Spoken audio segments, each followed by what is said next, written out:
se eu nunca uso exercício de 4 apoios nas minhas fichas de treino.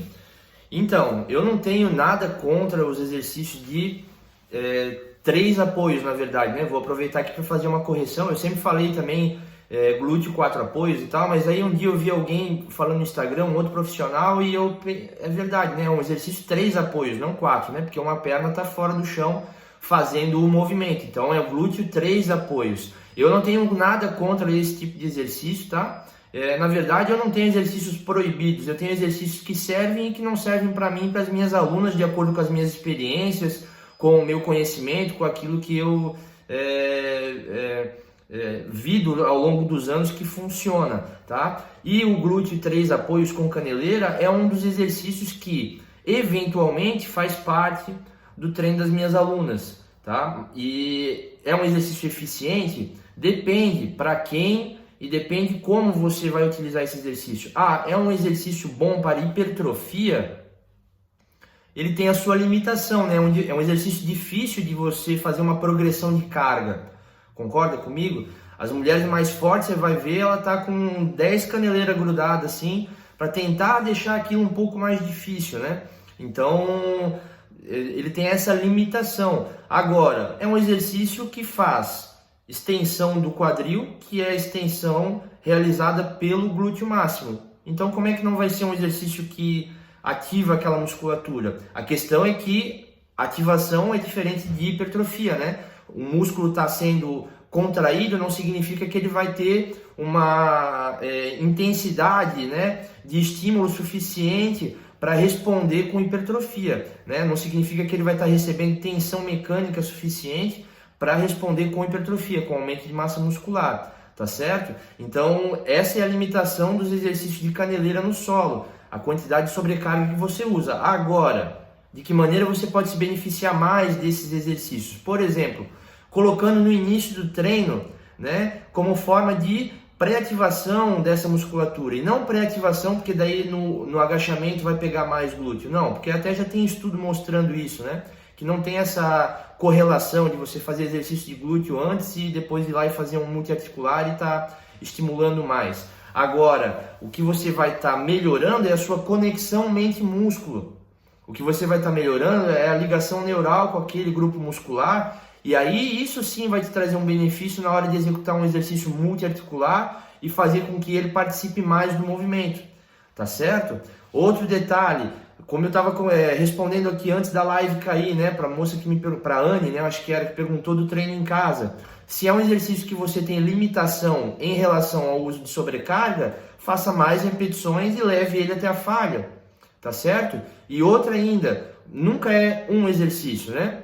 Como é que é o treino dessa menina, né? É dessa forma que eu raciocino. Como é que é o treino dela? Aonde tem espaço para eu colocar um glúteo caneleira? Combinado com o quê? Porque, por exemplo, ele sozinho talvez não seja um exercício muito intenso, assim como, por exemplo, não é o glúteo concha também, lá com a mini band. Também é um exercício que tem essa limitação da sobrecarga, tá certo? Agora, e se eu fizer um glúteo 4 apoios e já fizer na sequência uma extensão de quadril na polia ou uma elevação de quadril? Será que eu não vou estar intensificando, né, o trabalho do glúteo?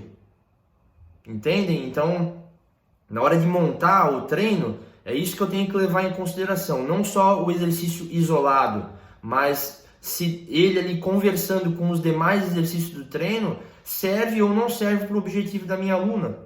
Entenderam? Agora, se é um exercício que eu gosto de usar, se é uma preferência minha para estar no treino das minhas alunas, não é. Eu prefiro elevação de quadril, eu prefiro a cadeira abdutora bem executada, eu prefiro uma extensão de quadril na polia.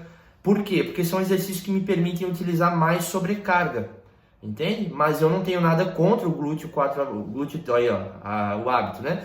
Eu não tenho nada contra o glúteo 3 apoios e nenhum outro exercício com caneleira, por exemplo, abdução com caneleira, são ótimos exercícios, porque daí a gente também tem que pensar o seguinte: quem é essa aluna, né? Qual é o nível dela de treinamento? Se for uma aluna mais iniciante, é um exercício que já vai oferecer uma sobrecarga considerável para ela. Já vai ser um exercício intenso. Agora, eu vou pegar uma aluna que já treina comigo há 10 anos e é muito forte, talvez já não seja um exercício que vale a pena, né? É melhor eu concentrar os meus esforços lá na elevação de quadril, onde ela vai trabalhar com muito mais sobrecarga, ou lá numa extensão de quadril na polia, percebe? Então tem todo um raciocínio por trás antes da gente dizer se um exercício serve ou não serve, antes de sair por aí condenando, dizendo que isso é bom, isso não é, isso pode, isso não pode, entendeu? Eu não sou extremista, eu gosto mais de raciocinar e geralmente ir pelo caminho do meio, tá? É o que me parece mais sensato. Isso queria dizer, muitos dos alunos não possuem estabilização do corpo para poder realizar os 3 apoios.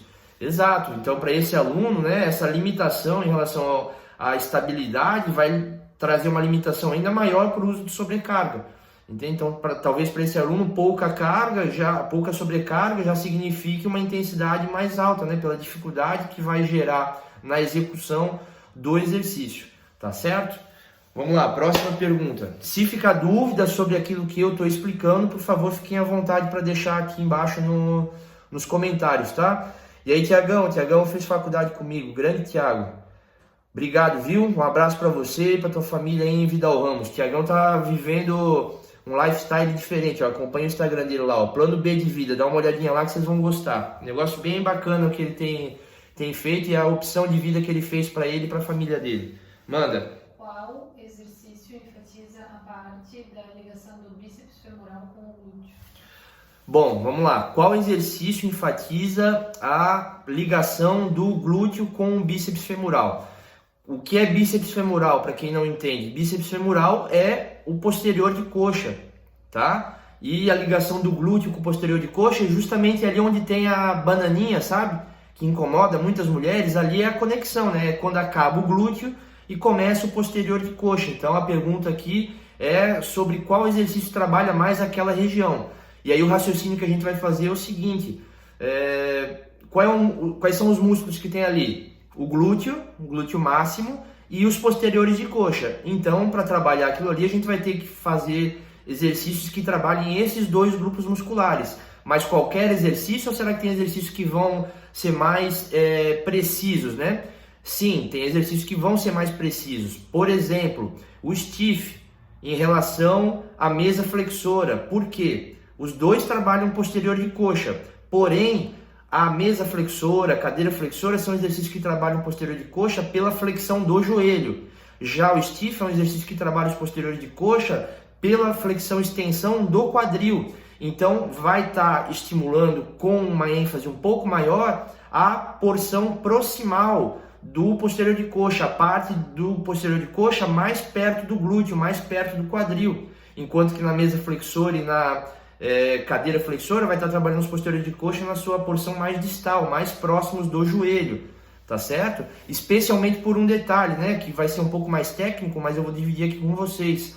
O bíceps, né, que o rapaz citou na pergunta, o bíceps femoral, ele tem uma cabeça longa e uma cabeça curta, assim como o bíceps braquial do braço, né? E a cabeça curta do bíceps femoral, ela não atravessa a articulação do quadril, assim como os demais músculos dos posteriores de coxa atravessam, ela só atravessa a articulação do joelho. Então lá na hora de trabalhar um stiff, essa parte mais perto do joelho, na parte interna, né, especialmente da coxa, lá embaixo perto do joelho, que é onde está localizado a cabeça curta do bíceps femoral, não vai ser estimulada, tá? Então só esse detalhe para acrescentar aqui no raciocínio. Então, pensando lá na conexão do glúteo com o posterior de coxa, lá naquela região da bananinha, exercícios de posterior de coxa que sejam focados no movimento do quadril. Então, em primeiro lugar, o stiff, em segundo lugar, o RDL, né, que é o Romanian Deadlift, e em terceiro lugar, o próprio deadlift, né, o levantamento terra. Seriam esses 3 nessa ordem de preferência, stiff, RDL e levantamento terra. Por que nessa ordem? Porque o stiff é com o joelho mais estendido, o RDL um pouquinho flexionado e no levantamento terra um pouco mais ainda de flexão de joelho. E quanto mais você vai flexionando o joelho, menor vai sendo a participação do posterior de coxa na extensão do quadril e maior vai sendo a participação do glúteo máximo como extensor do quadril. E aí pensando nos exercícios para glúteo, porque a gente viu que naquela conexão ali tem o glúteo máximo e tem o posterior de coxa.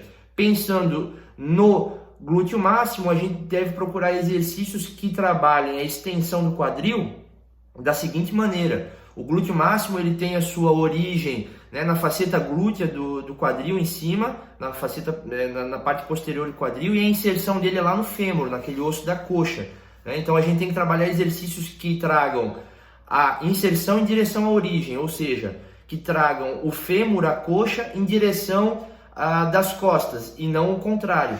E que exercício faz isso? A extensão de quadril na polia, por exemplo, ou ainda o próprio glúteo 3 apoios no chão, mas assim, tem uma certa limitação, como eu já falei, né? Então o exercício de escolha meu seria a extensão de quadril na polia. Então, respondendo a pergunta, para ter uma precisão maior em relação a exercícios que vão trabalhar aquela conexão entre o glúteo máximo e os posteriores de coxa, ali perto da região da bananinha, seria então, para posteriores de coxa, o stiff, e para glúteo máximo, a extensão de quadril na polia, tá? Eu combinaria esses dois exercícios para dar uma intensificada, uma ênfase maior para essa região aí da perna, para melhorar a definição ali da região da bananinha. Mas é importante dizer que para melhorar a definição daquela área específica, não adianta só exercício, tá? Vocês têm que emagrecer, porque normalmente aquela bananinha é acúmulo de água e gordura, e exercício não queima gordura localizada. Então vocês têm que emagrecer, tem que tomar mais água para não reter líquido e treinar para desenvolver aquela musculatura ali naquela região. E isso vai ajudar a melhorar a questão da bananinha, sem contar outras questões como, por exemplo, encurtamentos musculares, né? Que podem estar fazendo a tua pelve ficar inclinada para trás, e isso dá também um aspecto de bunda caída, mas aí isso fica para uma outra hora. Vamos lá, próxima pergunta. Como montar um treino de musculação mais ciclismo? Quantidades de dias na semana. Como montar um treino de musculação mais ciclismo, né? Quantas vezes na semana? Bom, fica difícil de avaliar sem ter mais dados. Agora, uma coisa... Opa, pausou, voltou. Agora, uma coisa é lógica. A gente vai estar...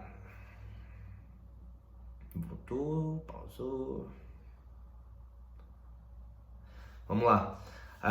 De que maneira você deve raciocinar, né? Se a menina quer fazer ciclismo e quer fazer também musculação, qual é a prioridade? Esse é o primeiro ponto. O que é prioridade? É o ciclismo ou é a musculação?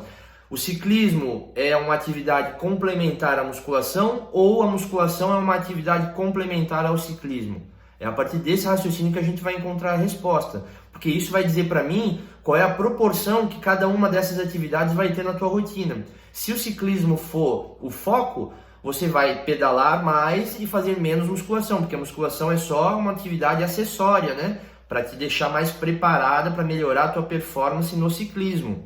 Agora, se a prioridade é a musculação e o ciclismo é uma atividade paralela que você faz porque gosta ou porque ajuda a queimar mais caloria, faz parte do teu processo de emagrecimento, enfim, aí a musculação é a prioridade e o ciclismo vai ter uma participação menor na sua rotina, tá? Além disso, eu colocaria os dias de ciclismo mais afastados dos dias de treino de membros inferiores. Então, por exemplo, treinou perna na segunda, eu faria o ciclismo ali na quarta-feira, para voltar a fazer uma musculação de membros inferiores na sexta, talvez na quinta, depende também do nível, né?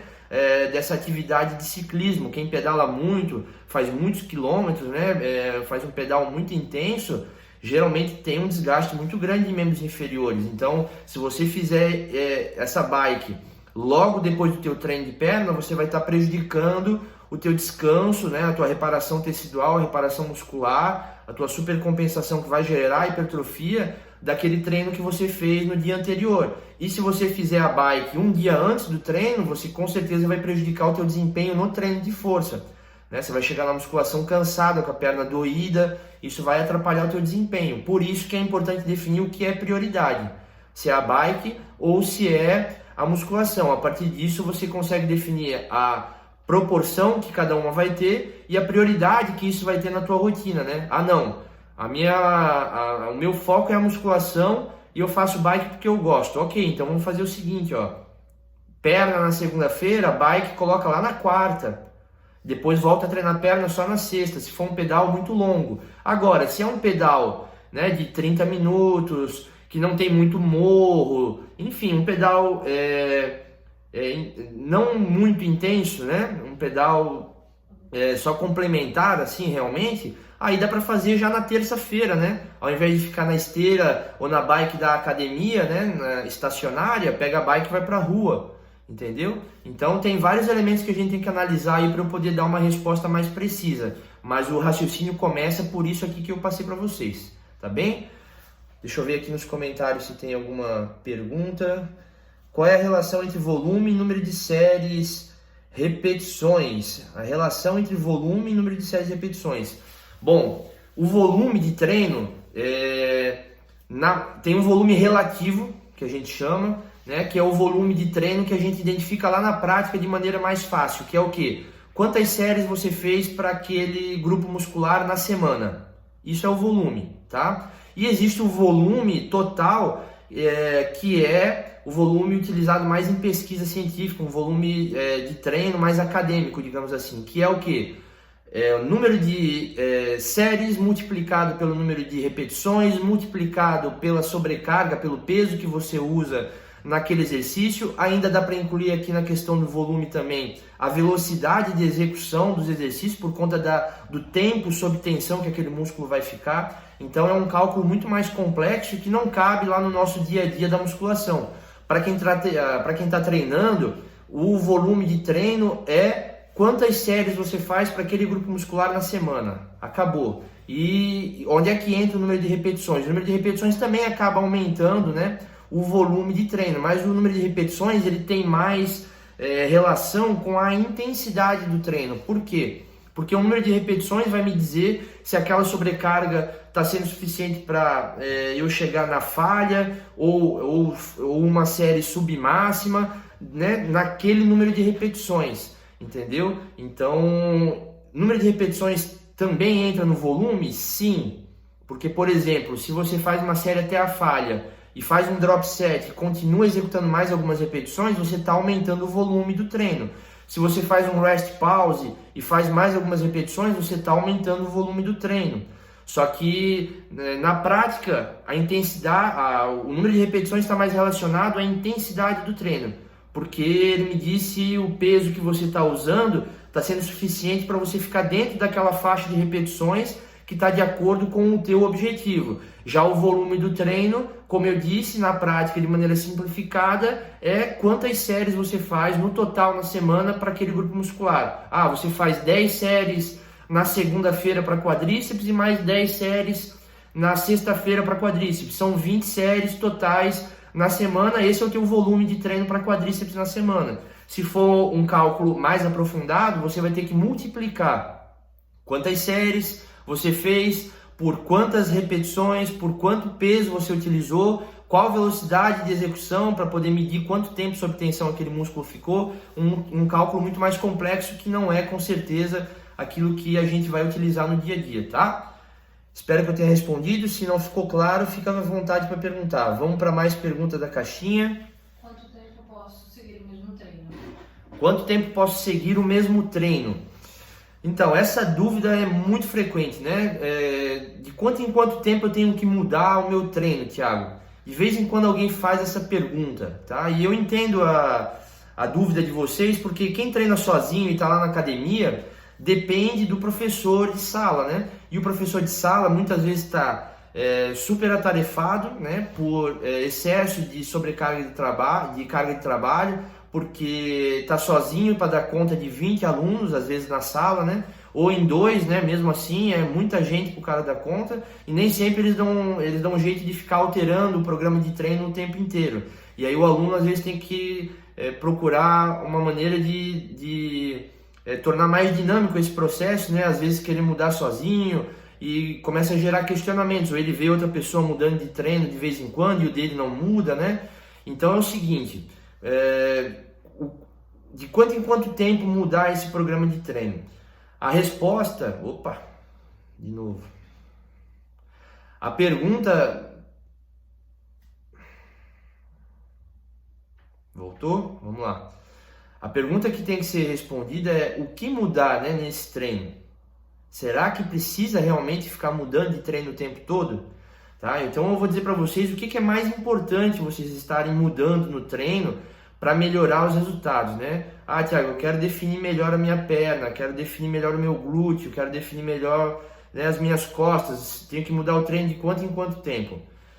Não é exatamente a mudança de exercícios que vai trazer um resultado melhor.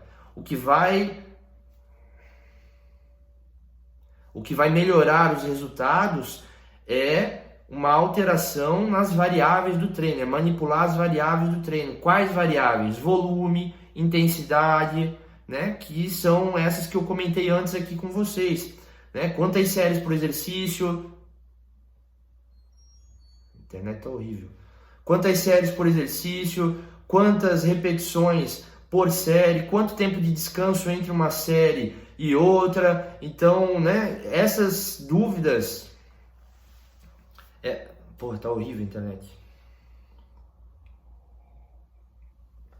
Essas dúvidas vão fazer muito mais diferença, aliás, manipular essas variáveis vai fazer muito mais diferença do que mudar os exercícios. E eu, inclusive, hoje em dia tenho uma visão diferente do que eu já tive um dia.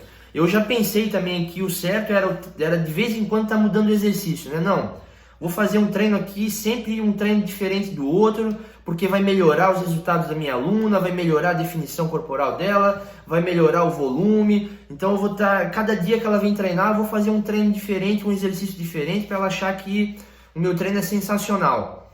Tá errado?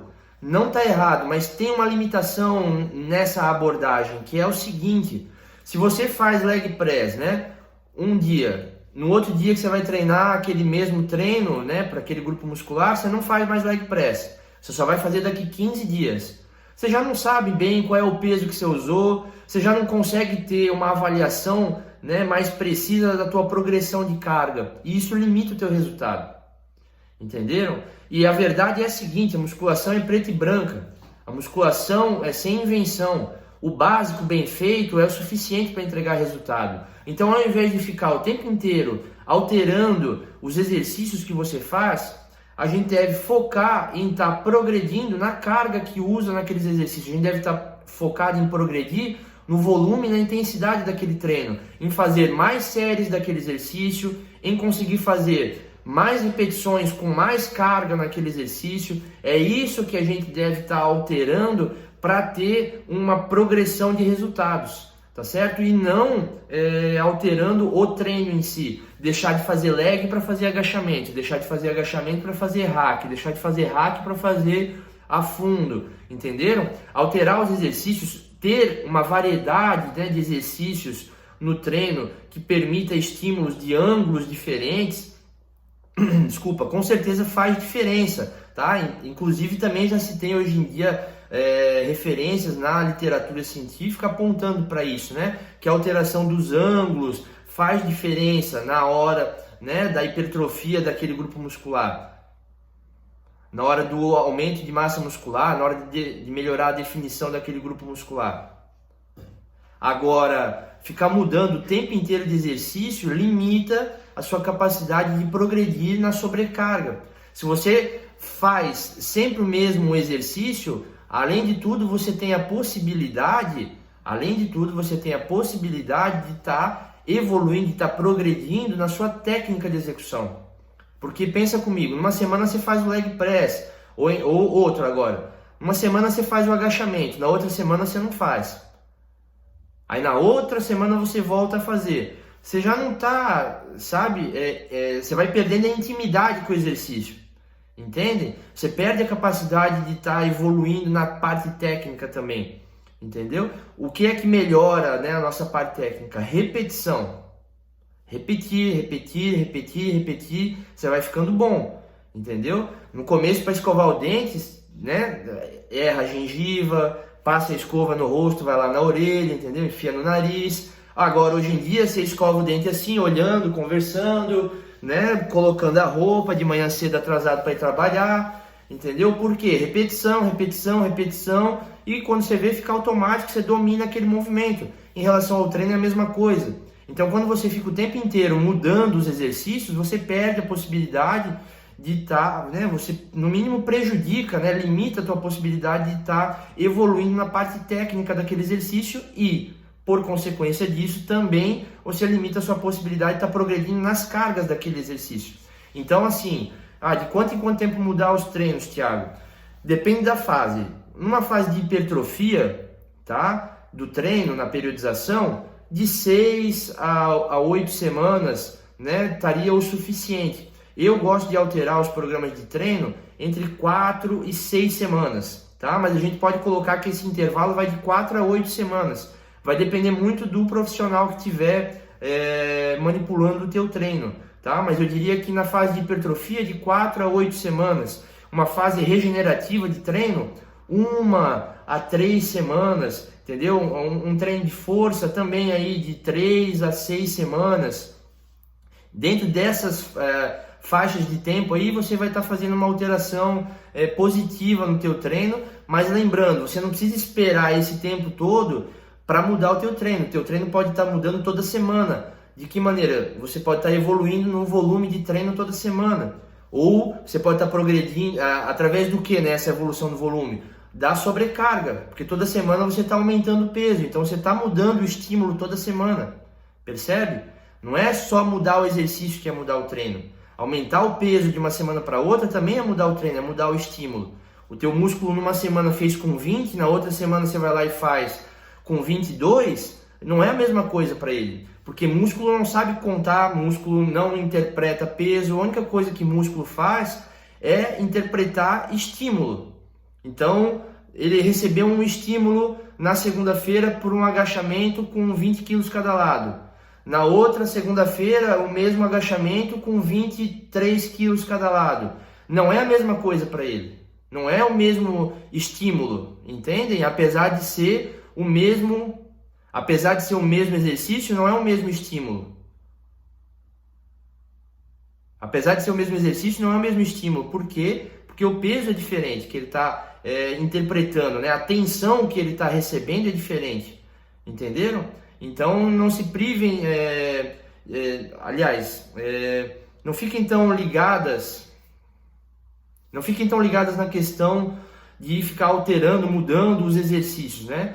Pensem mais em estar progredindo, como eu disse, no volume de treino, né? Quantas séries vocês fazem por exercício na semana, né? Então, daí a cada 2 semanas, a cada 3 semanas, fazer um aumento, né? No número de séries que vocês fazem. Eu estou fazendo 15 séries para quadríceps, né? Por semana. Agora eu vou fazer, depois de umas 3 semanas, evoluindo na carga dentro daquele volume de treino, depois de umas 3 semanas eu vou passar a fazer 18 séries para quadríceps. Aí fica mais umas 3 semanas ali tentando aumentar a carga, né, com aquele número de séries. Aí agora eu vou fazer 21 séries para quadríceps. E vai aumentando a carga dentro daquele volume de treino, entendeu? Agora eu vou fazer um regenerativo. Vou voltar lá para 12 séries por semana para quadríceps. Aí faz 1, 2 semanas de um treino regenerativo, ainda intenso, né, mantendo a sobrecarga, o peso que vocês usam, e depois começa a aumentar de novo o volume.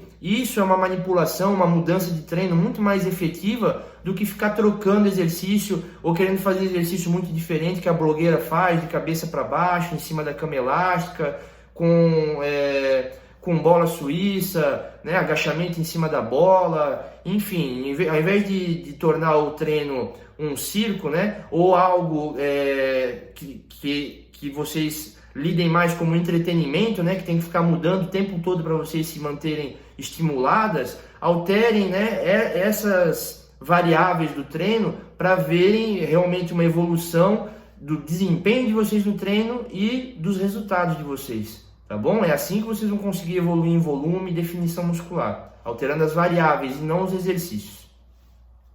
Outra. É bom dar uma aceleradinha. Outra. Quais os melhores exercícios para uma grávida?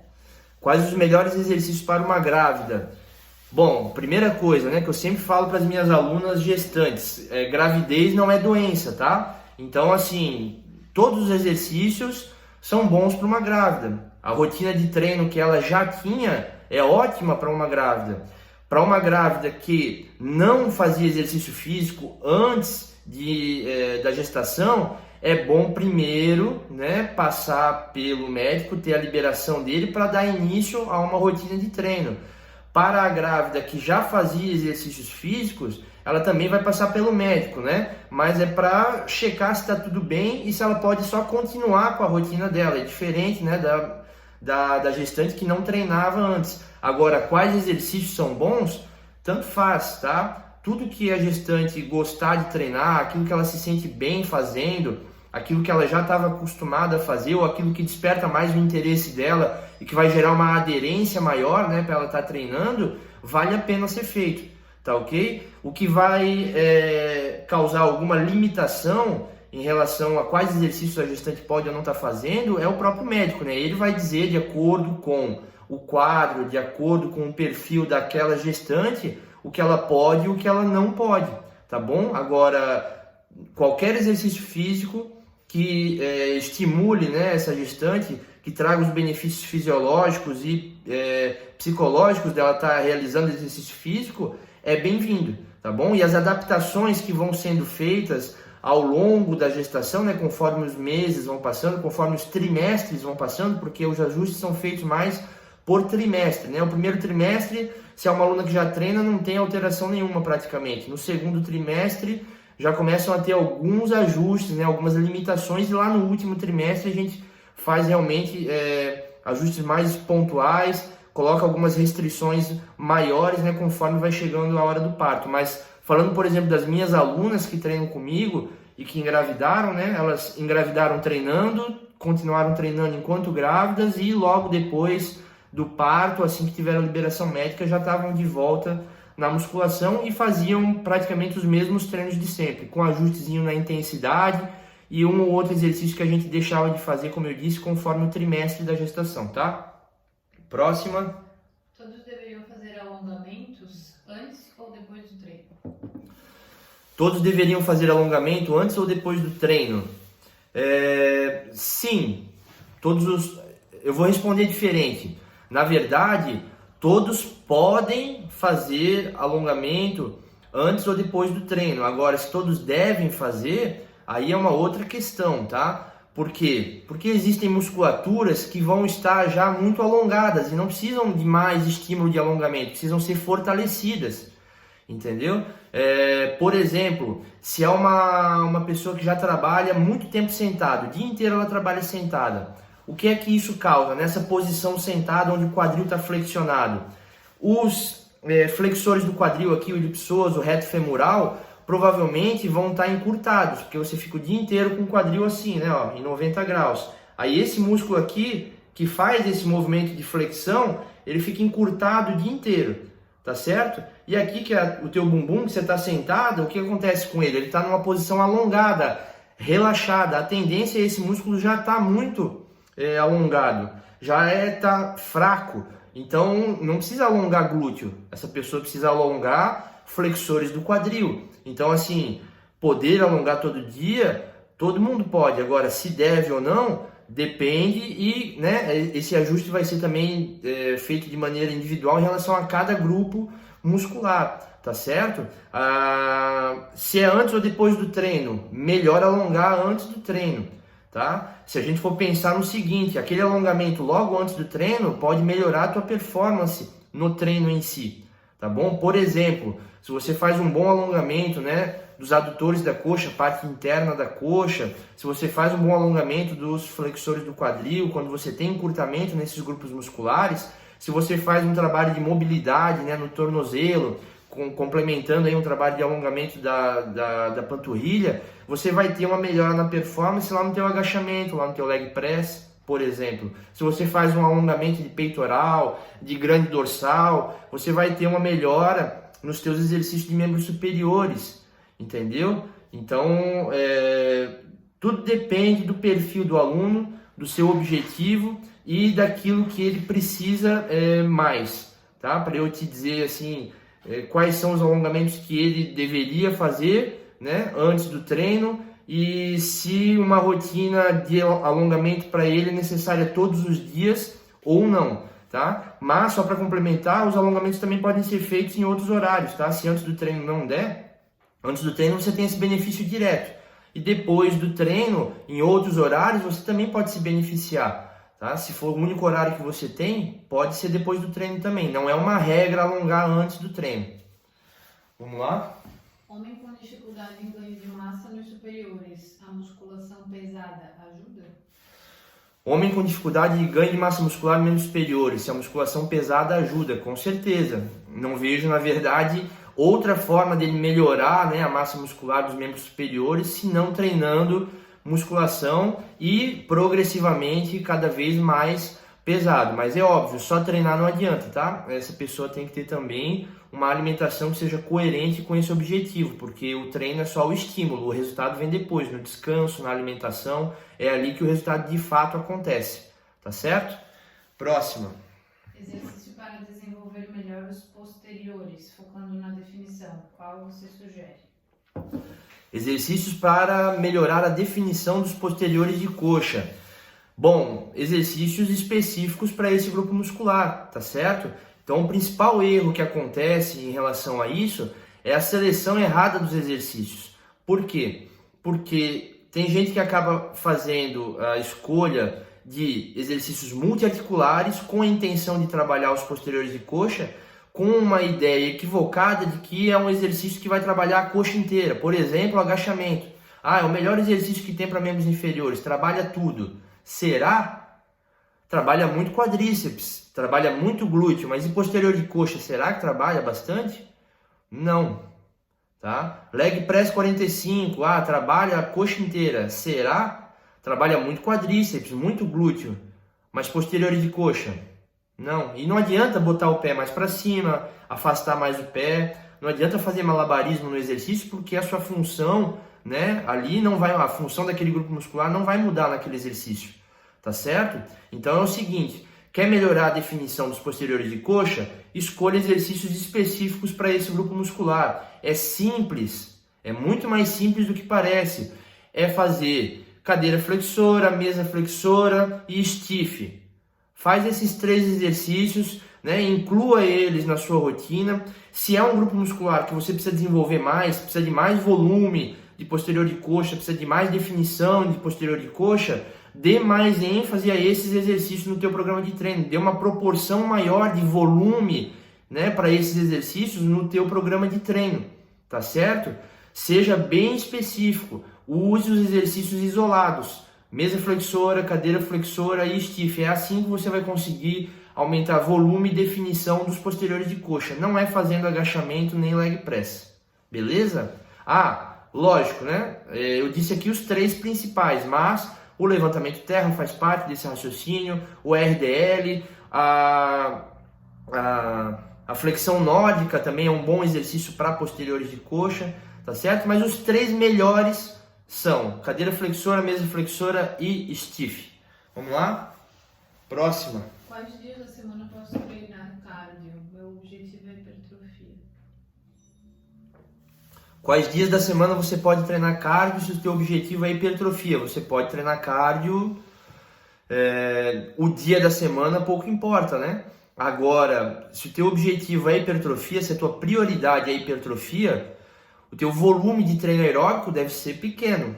Por quê? Porque o treino aeróbico vai aumentar o teu gasto calórico e para quem quer hipertrofiar, aumentar a massa muscular, é melhor que o consumo calórico seja maior do que o gasto, para que sobre ali energia, para que sobre nutrientes, né, para que haja, né, o aumento da massa muscular, tá certo? Então, o exercício aeróbico tem que ser numa proporção menor do que o treino de musculação. Agora, Thiago, meu objetivo é hipertrofia, mas eu também quero emagrecer um pouco, tá? Aí você pode estar combinando, então, o treino de musculação com o treino aeróbico. Isso vai te ajudar a melhorar a definição corporal, porque vai estar estimulando o aumento da massa muscular com o treino e vai estar estimulando o emagrecimento, a perda de gordura com o exercício aeróbico. E os dois combinados é a melhor forma que tem de emagrecer e é a melhor forma que tem de você estar melhorando a definição do seu corpo, tá bem? Agora, em que dias da semana? Para as minhas alunas, né, por exemplo, as meninas alunas lá do treino de resultado, elas fazem musculação 4 vezes na semana, sendo que os exercícios aeróbicos que eu recomendo para elas estão nos dias de intervalo, quando elas não têm treino de musculação, e também estão nos dias do treino de membros superiores. No dia do treino de perna delas, elas não fazem aeróbico, tá certo? Essa é a minha configuração de treino para as minhas alunas do treino de resultado e que eu vejo que entrega os melhores resultados, tá bom? Pode fazer depois do treino de perna também? Pode, mas aí vai depender do que é prioridade. Se a tua prioridade é aumento de massa muscular, eu não recomendo. Se a tua prioridade é emagrecimento, se o teu percentual de gordura está muito alto, aí eu não vejo problema de estar usando o exercício aeróbico mesmo depois do treino de perna, tá? Então vai depender do seu objetivo, daquilo que é prioridade para você. Se for hipertrofia, faça aeróbico num volume menor na semana e evite nos dias de treino de membros inferiores. Se o objetivo maior é emagrecimento, pode fazer todos os dias e um volume maior na semana, tá? Próxima. Uma aluna avançada, como seria uma boa divisão de treino para membros inferiores? Uma aluna avançada, como seria uma boa divisão de treino para membros inferiores? Olha, a gente tem que partir de um raciocínio. Qual é o volume de treino que essa aluna vai fazer para cada grupo muscular? Quantas séries ela vai fazer para quadríceps? Quantas séries ela vai fazer para posterior de coxa? Quantas séries ela vai fazer para glúteo? Como é que a gente chega nesses números? Primeiro, o que é prioridade para essa aluna? Né? Ela precisa melhorar mais posterior de coxa, o quadríceps já está bom e o glúteo também está bom. Não, o posterior de coxa está bom, o quadríceps está bom, mas o glúteo está mais ou menos. Entendeu? Então, essa é a primeira análise que a gente deve fazer para determinar qual vai ser o volume de treino para cada grupo muscular, tá certo? Outra coisa é o nível de treinamento dessa aluna. Na pergunta aqui é uma aluna avançada já, né? Então ela vai estar trabalhando com um número de séries mais alto, um volume de treino maior, né? Vai estar fazendo aí de 20 para cima, tá? 20, 30, até 40 séries por grupo muscular, né? Esse volume maiorzão aí, ó, nos 40, tem estudo que mostra até 45 séries, né? Não é um volume para ser utilizado pela maioria de nós, tá? Eu trabalho com as alunas mais avançadas na faixa das 20, né, 30 séries por grupo muscular. Aí de que maneira dividir isso na semana? É o seguinte, eu, Thiago, né, gosto de fazer 2 treinos, tá? As minhas alunas, por exemplo, de consultoria online, as minhas alunas do treino de resultado, geralmente recebem um treino de membros inferiores no início da semana e um no final. Tá bem? Porque assim eu consigo dividir bem o volume de treino para cada grupo muscular e elas conseguem dar uma intensidade boa nesses 2 treinos. Só que eu faço o seguinte, nos 2 treinos elas treinam todos os grupos musculares, quadríceps, posterior de coxa e glúteo. Tá? Só que em cada treino, esses grupos musculares têm uma prioridade diferente, um volume de treino diferente. Ora mais quadríceps, ora mais posteriores de coxa. É assim que eu consigo equilibrar, né, a intensidade que cada um desses 2 grupos musculares vai receber no treino. E o volume total da semana, que eu expliquei para vocês, que é quantas séries vão ser feitas para aquele grupo muscular, eu divido nesses 2 treinos. Mas é perfeitamente possível fazer 3 treinos na semana. Mas de que maneira? Fazendo uma seleção, né, de exercícios bem feita, tá? E também dividindo bem essa questão do volume de treino. Porque se você definiu que vai fazer 30 séries para quadríceps na semana, você pode muito bem dividir em 3 treinos, segunda, quarta e sexta, 10 séries em cada treino. O que é que vai te permitir fazer essa divisão? O elemento pessoal, né? Qual é a capacidade de regeneração, de recuperação dessa aluna? Ela se recupera bem ou ela fica bem dolorida pós-treino, né? Ela sente que se ela treinou na segunda, na quarta-feira não dá para ela treinar ainda porque ainda está dolorida, ela não vai render bem no treino. Ou não, ela treina na segunda, na quarta-feira ela já está bem para treinar de novo. Então, tá vendo que tem vários elementos para serem levados em consideração aqui na hora de fazer a divisão do treino. Mas as 2 melhores divisões são essas. Ou 2 vezes na semana, o volume total dos grupos musculares dividido, ou 3 vezes na semana com uma seleção de exercícios bem feita, tá? E uma divisão de volume de treino também bem feita. Como dar treino para pessoas com dores nas costas? Como dar treino para pessoas com dores nas costas?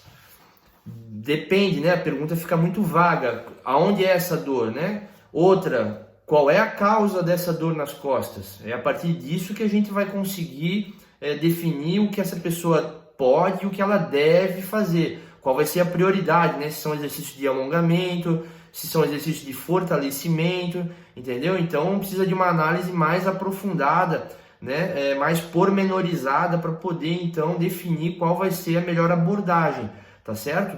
Agora, lá na hora de colocar o treino em prática, a gente tem que sempre levar em consideração o feedback do aluno, né? Aonde ele sente dor, onde é que ele sente desconforto, em quais exercícios, em quais posições, né? E a partir disso, fazer então realmente a montagem do programa de treino, tá? Então, depois de definir o que é a causa, né, dessa dor e localizar essa dor, a gente vai para a prática e ver o que realmente serve e o que não serve para aquele aluno de acordo com o feedback dele, porque não adianta ir com algo pré-definido e tentar encaixar o aluno naquilo. Não, você sempre tem que adaptar o treino ao aluno e não o aluno ao treino, beleza? Vamos lá. Número de séries por semana para iniciante, intermediário e avançado. Número de séries para iniciante, intermediário e avançado. Número de série por semana, né? O volume total de treino na semana. Isso vai depender do grupo muscular que a gente está conversando. Isso vai depender do que é prioridade para aquele aluno, né? Qual grupo muscular ele precisa desenvolver mais, entendeu? Isso vai depender de quantos dias na semana aquele aluno tem para treinar em relação ao que é prioridade para ele. Então é difícil de determinar assim, né, de dar uma resposta padrão. Agora, eu diria que é o seguinte, alunos, eu vou dizer quais são os mínimos assim, né? De 3 a 6 séries, né, é o mínimo para ter algum estímulo, alguma resposta adaptativa, né? Então eu diria que para o iniciante ficaria nessa faixa de 3 a 8 séries para iniciantes por grupo muscular, de 10 a 20 séries para o intermediário e de 20 séries para cima para alunos avançados, tá bom? Essa seria uma abordagem bem generalizada, tá certo? Tem que avaliar essas variáveis individuais aí para poder definir exatamente qual vai ser o volume de treino para cada grupo muscular. E isso não passa pelo tamanho do grupo muscular, tá? Porque às vezes tem esse raciocínio, né? Que eu também já fiz em algum momento. Do tipo, não, mais séries para costas e para peito porque é grupo muscular grande, menos séries para ombro e braço, bíceps e tríceps, né? Porque são grupos musculares pequenos. Lei do engano, porque, por exemplo, o tríceps é um grupo muscular maior, olha só, o tríceps é um grupo muscular maior do que o peitoral, do que o grande dorsal. Em metros cúbicos, né, o tamanho do tríceps é maior do que esses dois grupos. Então, não é assim que a gente define o volume total, tá? Por grupo grande e grupo pequeno. Apesar de ser uma abordagem muito comum e que normalmente entrega um resultado bom, mas não é o raciocínio correto, não é por aí que a gente deve definir. É mais importante identificar o que é prioridade para aquele aluno e em que fase do treino ele está, né? Se é um aluno intermediário ou avançado. Vamos lá? Bora. Comecei a treinar faz um mês. Você me indica tomar creatina? Comecei a treinar faz um mês. Você me indica tomar creatina? Olha, eu não sou nutricionista para estar indicando, né, o uso da creatina. Agora, você pode usar ou não? Por conta da sua fase de treino, né, por ser iniciante, não tem problema nenhum de estar usando creatina. Agora, será que você precisa de creatina? Porque vamos raciocinar, qual que é o benefício da creatina? Primeiro lugar, aumentar a força. Segundo lugar, aumentar o volume muscular. Por quê? Porque ela é estocada dentro da célula muscular e ela leva água junto com ela para esse ambiente, né, intracelular. Esse aumento do conteúdo intracelular acaba aumentando o volume da célula e aumentando o volume do teu músculo, tá certo? E a creatina fosfato é a fonte de energia dos estímulos, né, intensos e de curta duração, ou seja, do treino de musculação, daquela série de musculação. Por isso que ela é um ótimo suplemento porque traz uma melhoria na performance do treino e ainda tem esse benefício indireto, né, na parte estética, digamos assim. Então a creatina é o suplemento com mais comprovação científica, mais estudos, né, dando suporte para o seu uso. Agora, se você deve ou não usar, só um nutricionista para dizer. E se nessa fase, como iniciante, você precisa ou não, eu acho questionável. Pode, mas precisa, eu acho que não, tá? Vamos lá. Essa que eu não compreendi muito bem. Tiago, eu faço treinos livres. Ela já perguntou, foi a Anne aqui. Tá. A Anne já foi a primeira pergunta nos comentários aqui. Tá, então só tem mais uma, tá? Afundo com o step na perna da frente é um bom exercício para hipertrofia de glúteos? Afundo com step, com o pé da frente no step, é um bom exercício para glúteos? Sim, tá? Todo exercício unipodal, ou seja, todo exercício que tem a base de uma perna só, né? Um pé só apoiado, é um exercício mais intenso para o glúteo. Por quê? Porque na base unipodal a gente tem uma instabilidade maior na pelve, no quadril, e isso exige mais do glúteo, né? Tanto o glúteo médio quanto o glúteo máximo, na sua função de estabilizadores. Então, além dele participar da extensão do quadril, ele também é mais exigido como estabilizador. Então, todo exercício unilateral vai exigir mais do glúteo. Tem estudo, até eu postei semana passada, que o exercício que mais ativa o glúteo máximo é o step up. Colocar o pé em cima do banco e subir. Colocar o pé em cima do banco e subir. É o exercício que mais ativa o glúteo. Agora, é o exercício que mais hipertrofia o glúteo? Não, porque ativação é diferente de hipertrofia. Porque essa mesma instabilidade que faz com que o glúteo máximo seja mais ativado, que o glúteo médio seja mais ativado, também limita a utilização de sobrecarga, tá certo? Então, assim, são bons exercícios unilaterais são ótimos, tá? Mas dê preferência para aqueles que permitam que você utilize mais sobrecarga. Por exemplo, o afundo com o pé da frente no step, na barra guiada, porque você pode colocar mais peso na barra guiada para fazer o exercício, entendeu? A utilização do step tem uma função bem específica, que é o que? Aumentar a amplitude de movimento, tá bom? Então, nem todo mundo vai precisar usar o step, porque se a pessoa já tiver um encurtamento, por exemplo, de cadeia posterior, às vezes do adutor de coxa, se ela descer muito, se ela passar muito da altura do joelho com o quadril, ela vai fazer uma retroversão, né? O quadril vai girar, vai ficar com aquela bunda escondida, né? Sabe igual o cachorro quando tá com medo? E isso vai matar a ação do glúteo como extensor do quadril. Então, para essa pessoa, não precisa ter um step ali aumentando a amplitude, porque ela nem pode fazer a amplitude de movimento completa por enquanto, até melhorar esses encurtamentos musculares, entendeu? Então, o uso do step, ele é opcional e vai depender do perfil de cada aluno, mas todo exercício com o pé na frente é um bom exercício para glúteo, mas aqueles que permitem utilizar mais sobrecarga são melhores, tá bom? É isso? Fechou. Conseguimos, apesar de todas as dificuldades de hoje, apesar de várias zebras aqui, tava parecendo o Animal Planet, né? Uma zebra para lá, outra para cá e zebra correndo para tudo quanto é lado. Deu tudo certo, consegui responder todas as perguntas da caixinha. Muito obrigado pela participação de vocês, obrigado pela paciência de vocês hoje aqui também, tá? Vou me atentar para não cometer mais esse erro do horário da caixinha de pergunta, vou me adiantar a isso agora, né? Vivendo e aprendendo, né? Hoje melhor do que ontem sempre, isso não é só uma frase para os alunos, é para mim também e é em todas as áreas da nossa vida, né? Obrigado pela participação de vocês aqui nos comentários, também fazendo perguntas. Essa é a edição número 4 do Thiago Responde. Tá sendo muito bacana para mim, espero que esteja sendo bom para vocês também. Na semana que vem a gente se vê, né? Na quarta-feira, 21h30, ao vivo. Valeu, pessoal. Um abraço, uma boa noite para todos vocês e valeu, até a próxima.